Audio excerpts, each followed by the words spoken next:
Good morning, YouTube. This morning, I am bringing you the first of what I hope to be several tidbits that I'm going to dub what my mother taught me. So let's get into it.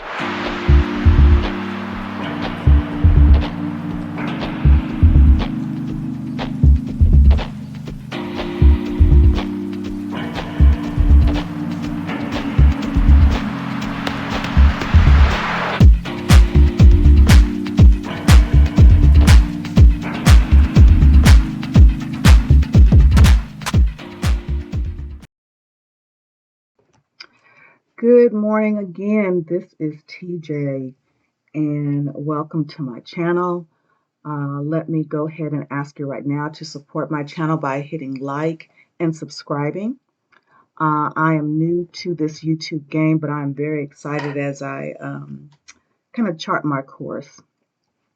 Well, as you see, this lovely lady to my left, or your left, is my mother, and that's me with her. We took her to a concert a few years back, and I was starting to think about some of the things my mother, who, yes, raised me and my sister primarily as a single mom, and all the things that she did wrong. There were so many things that she did right that I could not appreciate at the time.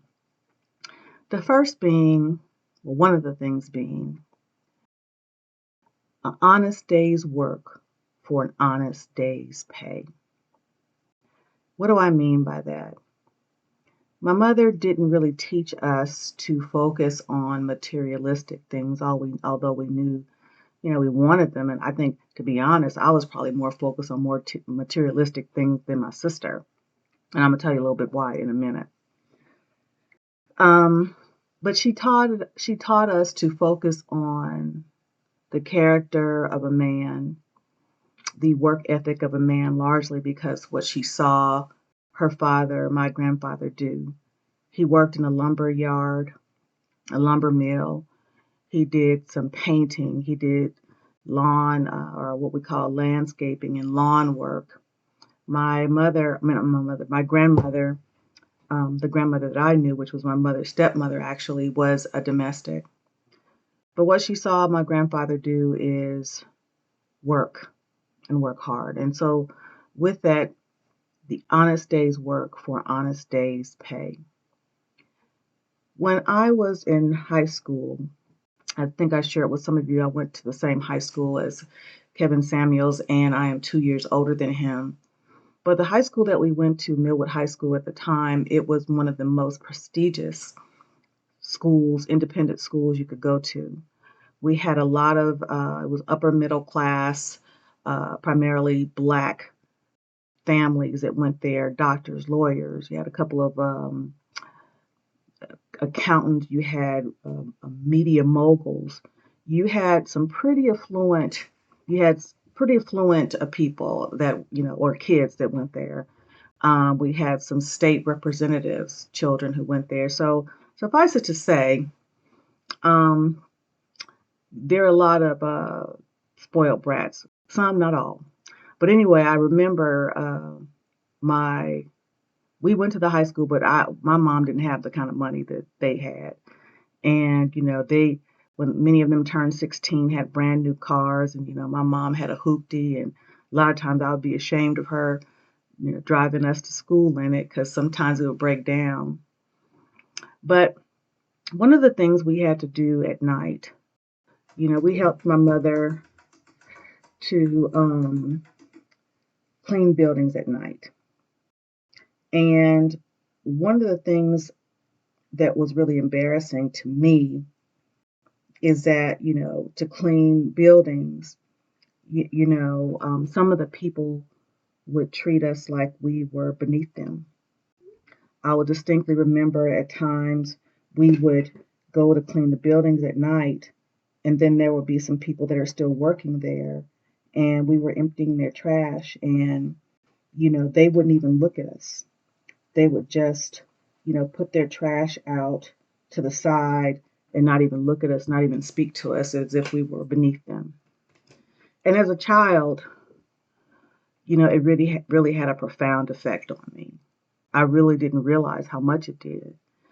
But the little money that we earned, me and my sister earned from helping our mom and, my little job that I had, Baskin Robbins, I would take my money and try to buy some, name brand clothing like the kids in Millwood had because I knew my mother couldn't afford that.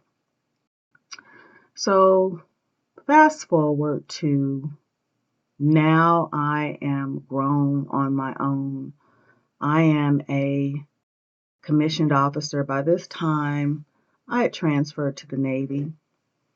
And I distinctly remember being in my first naval assignment in Millington, Tennessee, and there was a man that would come through and he would collect our trash. And I distinctly watched the people in my office almost do the same thing that was done to me and my family when we were doing it.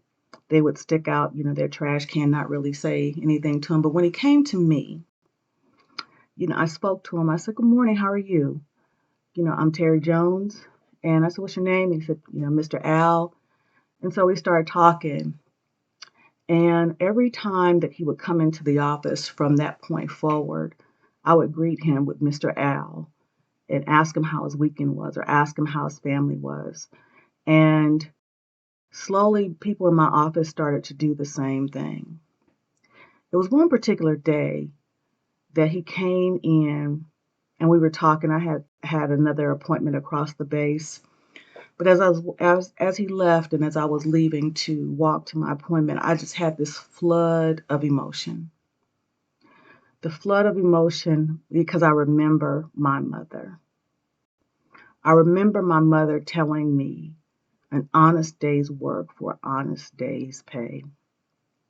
And every day Mr. Al was in there doing his job, an honest day's work for an honest day's pay. And I became so emotional as I'm walking across the base to my appointment. I am crying.